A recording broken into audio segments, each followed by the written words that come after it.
paying him. And they were only 2 out of his, I think it was 12 students or so, or 10 students have paid him, and the rest hasn't paid him. And he was like, well, now what? Because obviously that's a huge loss in income for him. So we then kind of started, and I said to him, okay, well, do you know your students? Because first of all, when you take on students into your accommodation, you need to know, how are they going to be paying you? Okay, so who are these students? Are they, and the institution as well. What institutions do they go to? Because each of these institutions pay differently. So you have, for instance, your universities and your mainstream universities and colleges, where NSFAS students, for instance, they will pay the university, and then the university pays the students. And if you have private accommodation, the students must pay you. So there's literally 4 people in the chain before the money gets to you. So, and then if you are accredited accommodation, then great, it can maybe go directly from the university to you, or it can go from NSFAS directly to you. And it all depends on how have you done your house, how have you accredited your house, your student house, and who are the students that's in your accommodation, and how did you create the contracts with these students to in terms of them having to pay. So the difference being is that in his instance, he was targeting TVET colleges in Springs, which was so I was lucky in the sense that I follow NSFAS on Twitter, and I follow all my universities and colleges that I target. I follow them on Facebook, on all kinds of social media, because that's also how they communicate to students about their payments, right? So his students specifically were TVET students, and they get paid directly from NSFAS. The money goes from NSFAS to the students. It doesn't go first to the institution, and they then have access to what is called a wallet, a NSFAS wallet on the NSFAS website. And NSFAS is very, very good in communicating when they pay people. So I said to him, have a look at the Twitter account, check out they paid these students. And if your students are NSFAS students, but you signed them up as private students, which means that your house is not accredited, so you're not going to get paid directly. The students have to pay you. So I said to him, how do these students pay you? So he says, well, they sign up for a full month. They have to pay the full rent every month. So I said to him, yes, but remember your NSFAS students, they are going to rely heavily on their NSFAS allowances, right? Because they don't have, chances are that they or their parents don't have all of the money up front to give you, and they are heavily reliant on that allowance. But now to know whether they have the money to pay you or not, okay, because they can just turn around and say, well, we didn't get our money yet. But they can't do that because NSFAS communicates that they have paid the students and your money is in your wallet. So they can't tell me, sorry, we don't have money, because I'll be like, well, you got paid yesterday, check it out, it's in your wallet. And I know that all the TVET students gets paid that way. So I said to him, so number one, they have been paid and they should be paying you. But now also remember in the times where we are, is that we are in a time where people are uncertain, should they pay? They don't know when they're coming back to this house. Are they going to come back? And therefore, us as landlords, or whatever you want to call it, we need to then tell them the process, tell them what to do, and what we expect from them in a time of uncertainty. We need to make our expectations and requirements very, very clear.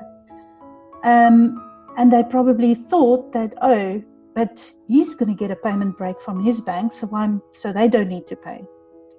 And this is not just for students, but I think it's especially like that for students, because they normally have questions just for normal June holidays. I'm not here for June, so why must I pay? You have to pay because how did you sign your lease agreement? And I said to him, did you sign for 10 months, for 11 months? Is it a fixed contract? Is it month to month? What is it? So he said, no, he signed for 11 months and it is upfront payment every single month. So I said, okay, great. So then you need to tell them that you've signed a fixed contract. Whether you stay there or not is irrelevant. You've signed for this contract and you must pay me. You're getting your allowances anyway for housing, even if you don't stay here. So why can you hold that money back and not pay it over if you're getting housing allowance? So you should be paying it to me. And you have that 11-month contract, so you're still responsible for it. So make that very, very clear to them, but then talk to them as well. Don't just put this on an email or a WhatsApp. Call them. You don't have that many students. Just call each one of them, talk to them, talk to their parents and explain the situation. Explain to them also that you still have to pay. You don't qualify if your business isn't, I've been through this process now. If your business isn't older than a year, then and you don't have bank statements for a year, then you don't qualify for this payment breaks that everybody's talking about, especially for businesses. The normal ones that the banks are giving, I'm not talking about all the other ones. I don't know what you will qualify for there. But so he must pay. He's still responsible for his bond. So tell them, I do not qualify for this money. I cannot get a break. I have to pay. Otherwise, I'm going to lose my property. If you're renting it and you do a rent to rent, you say that I'm going to be evicted as soon as the school opens again, as soon as lockdown ends at least, because then people can be evicted again, and I'm going to be evicted. I'm going to have penalties, etc., that I'm going to have to pass on to you guys because you didn't pay me. So you still need to pay me, even though we're in this situation. And then, talk to them specifically and explain that there is a risk that should they not pay, that as soon as school starts again, there's going to be no house to come back to. Obviously, don't, lie if it's not the truth, but so that is sort of the first option. So you must pay your full rent, and let's continue. But then if there's somebody, for instance, that in his case he was lucky because it was mostly the TVET students that got paid. But if it was, for instance, a university and the university is closed and the admin office is not working, or whatever the case may be, I also offered for some of my students that I know are really stuck and they can't do anything without those payments, I then at least ask for a reduced amount, 1,000 or 2,000. So I calculated it so that I know what my cost will be in terms of my bond and everything. So I don't need the full rent to cover my basic costs. I just need a certain amount. But I don't offer it to everybody, just to the people that really need it, to say, okay, cool, just pay me 1,000 or 2,000 rands, depending on how I calculated it, so that I can at least cover the costs on my bond and so on. And then obviously there's also, I don't know if you were able to check out the SAPN information that Michelle Dickens put out there. So I use those documents that she's given, where she talks about acknowledgement of debt, so that they must pay it. And you can also use the deposits if they pay deposits. In his case, that he was lucky, they did pay deposits. So you can say, well, I'm using this money for deposit for this month, or your deposit for rental for this month, but here's the plan to pay back your deposit again. And those are standard things that we do with normal tenants as well, based on those documents and advice from Michelle Dickens. And then obviously the last thing that I do is just if they really promising and not doing anything, and it's not because they really can't and they don't want to cooperate, then I still go on to TPN and report them that they didn't pay the rent for the month. And then they get that SMS that says your credit record has been negatively impacted.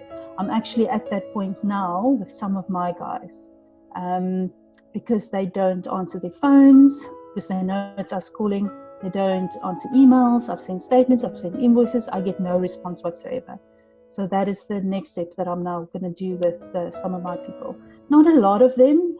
Most guys do cooperate, but remember that I work with about 300 students, so inevitably you're going to have those ones. So that is sort of my next step that I'm doing this week. And that is basically my song and dance. I don't know, what else is there that you would like to ask?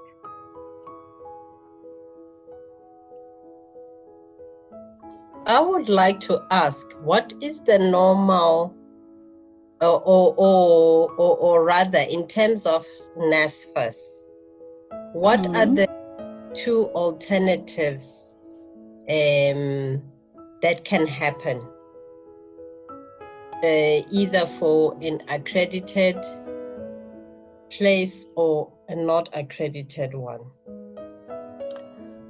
Okay, so when NSFAS students get housing, okay, they can go into accredited housing, which has its own pros and cons, because the amount that you can charge is less, but you're accredited, so they will pay you directly. So that is a bonus. But if you are a private, so you get your money quicker basically. But I'm in the accreditation process now, but I've got mainly private accommodation, which just means that they can still, even as a NSFAS student, you can still apply for private accommodation.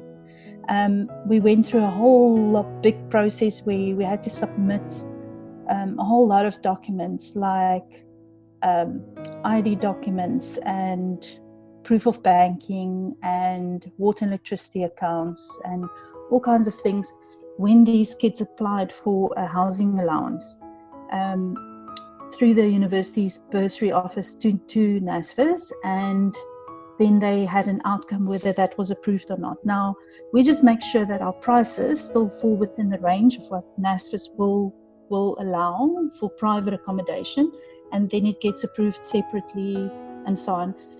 And then for private accommodation, some of the institutions will pay the students, and then the student must pay you. So it takes a bit longer to get your money. And now you have to deal with students that, want party money and don't want to pay for their rent. But then you also have, but I mean, it's nothing, they pay the students anyway because they've applied for private accommodation. It's been approved. They're going to pay the students, whether you're accredited or not.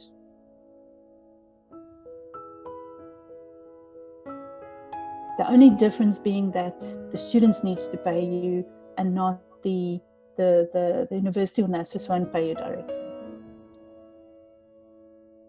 That's basically the only difference. Does that answer your question? Yes, it does. So I think it is nice, even if they're paying you less, but if they pay you directly, I think that's a cleaner process. Yeah, no, definitely. And I think then you go through that whole approval process once, and you just make sure that your place comply.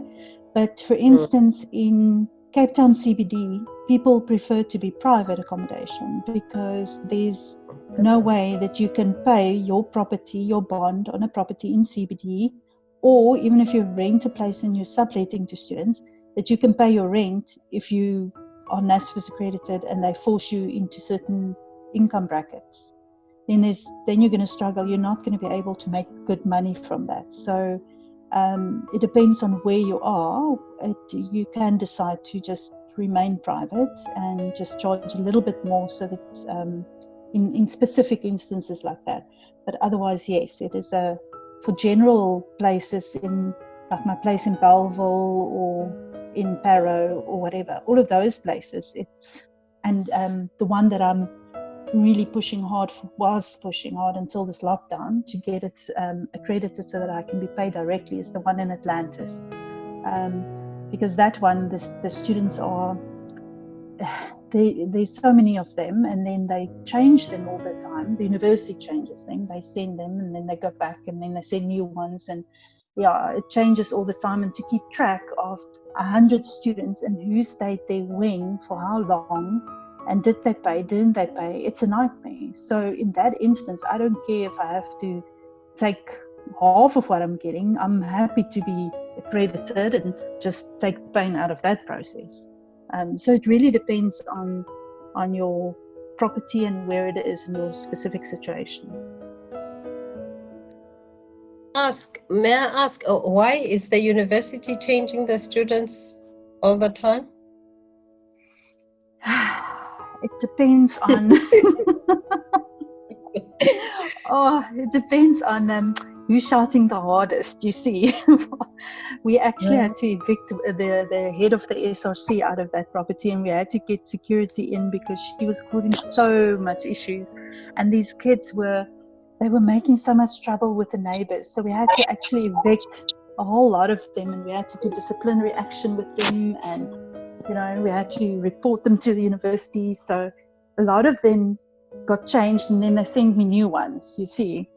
And then some of the kids go back home. So not a lot of them are there for long term. Some of them are there for 2-3 months on short courses, that sort of thing.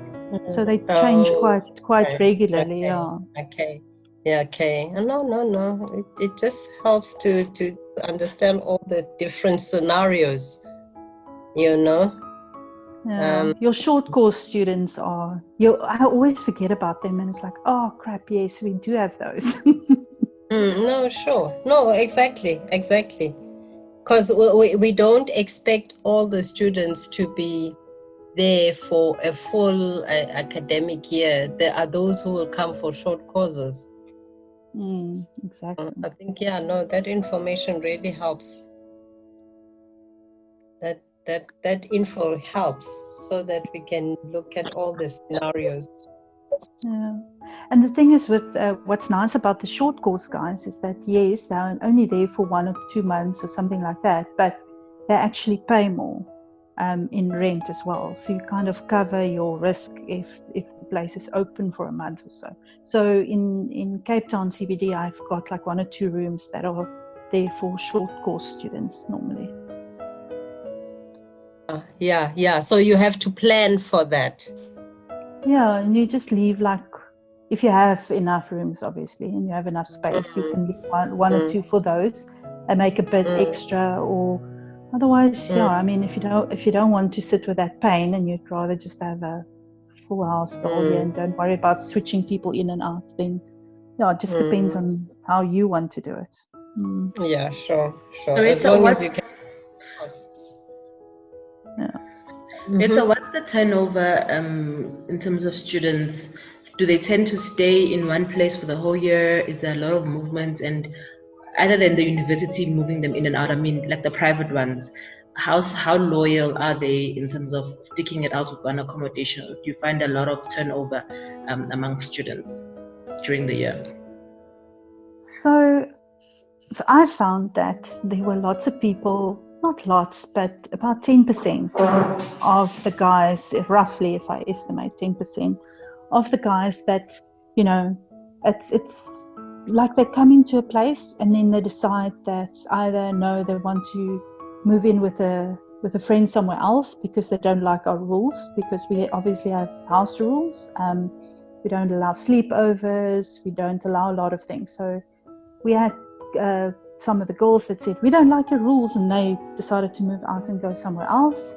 And we just, luckily it was in a time where we could just easily get replacement tenants or students, so that was fine. And I prefer to let all the troublemakers go, because you want calm in the house. You don't, harmony with 30 people living in one house. You can't have, it's better if people want to object to your rules that they go and rather stick to your rules than change the rules and then sit with an unmanageable situation later on. So that's the one reason people would go, but that kind of happens in the beginning, and then after that it's stable. because then everybody already made a conscious choice that no, I will live with these rules. Then there's also so a lot of the students they kind of panic and they think they're not going to find anywhere, they're not going to get into res, the university's res, and they will just pay a deposit and move into your place. So, and then about in